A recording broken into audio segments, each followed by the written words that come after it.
ಇಷ್ಟು ದಿನ ಲಾಲ್ಬಾಗ್ ಒಳಗೆ ನೋಡಬೇಕು ಅಂತ ಹೇಳಿದ್ರೆ ಕಾಲ್ನಡಿಗೆಯಲ್ಲಿ ಹೋಗಬೇಕಾಗಿತ್ತು. ಇನ್ನು ಕಾಲ್ನಡಿಗೆ ಮೂಲಕ ಹೋಗೋದಕ್ಕೆ ಸಾಧ್ಯವಾಗದೇ ಇರುವವರು ಹಣ ಕೊಟ್ಟು ಎಲೆಕ್ಟ್ರಿಕ್ ವೆಹಿಕಲ್ಗಳನ್ನು ಬಳಸ್ತಾ ಇದ್ರು.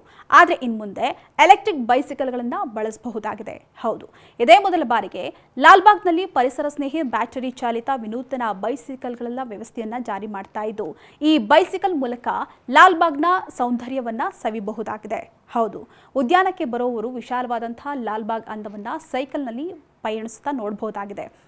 ಈ ಒಂದು ಸೈಕಲ್ಗಳು ಹಾಲೆಂಡ್, ಜರ್ಮನಿ ಇತ್ಯಾದಿ ಪಾಶ್ಚಿಮಾತ್ಯ ದೇಶಗಳಲ್ಲಿ ಹೆಚ್ಚಾಗಿ ಸಾರ್ವಜನಿಕರು ಬಳಸ್ತಾರೆ. ಇದೀಗ ಇದೇ ಎಲೆಕ್ಟ್ರಿಕ್ ಬೈಸಿಕಲ್ಗಳನ್ನು ಲಾಲ್ಬಾಗ್ನಲ್ಲಿ ಪರಿಚಯಿಸ್ತಾ ಇದ್ದು ಜನರು ಈ ಬೈಸಿಕಲ್ಗಳನ್ನು ಬಳಸಬಹುದಾಗಿದೆ. ಇನ್ನು ಈ ಬೈಸಿಕಲ್ ವಿಶೇಷವಾಗಿದ್ದು ಇದನ್ನು ತುಳಿಬೇಕಾಗಿಲ್ಲ, ಬದಲಾಗಿ ಸ್ವತಂತ್ರವಾಗಿ ಚಲಿಸುತ್ತೆ. ಜೊತೆಗೆ ಆರಾಮದಾಯಕ ಆಹ್ಲಾದಕರ ಆನಂದವನ್ನು ಕೂಡ ಈ ಟ್ರೈ ಸೈಕಲ್ಗಳು ನೀಡುತ್ತವೆ ಅಂತೆ. ಇನ್ನು ಈ ಸೈಕಲನ್ನು ಎಲ್ಲ ವಯೋಮಾನದವರು ಬಳಸಬಹುದಾಗಿದೆಯಂತೆ. ಇನ್ನು ಈ ಟ್ರೈ ಸೈಕಲನ್ನು ಫೆಟ್ ಮೊಬಿಲಿಟಿ ಸಂಸ್ಥೆ ವತಿಯಿಂದ ಪರಿಚಯಿಸಿದ್ದು 3 ತಿಂಗಳ ಕಾಲ ಪ್ರಾಯೋಗಿಕವಾಗಿ ಸೈಕಲ್ಗಳನ್ನು ಉದ್ಯಾನದಲ್ಲಿ ಪರಿಚಯಿಸಲಾಗುತ್ತಂತೆ. ನಂತರ ಸಾರ್ವಜನಿಕರ ಬಳಕೆಗೆ ಮತ್ತು ಪ್ರತಿಕ್ರಿಯೆಗೆ ಅನುಗುಣವಾಗಿ ಮುಂದಿನ ದಿನಗಳಲ್ಲಿ ಇನ್ನೂ ಹೆಚ್ಚಿನ ಟ್ರೈ ಸೈಕಲ್ಗಳನ್ನು ಪರಿಚಯಿಸಲಾಗುತ್ತಂತೆ.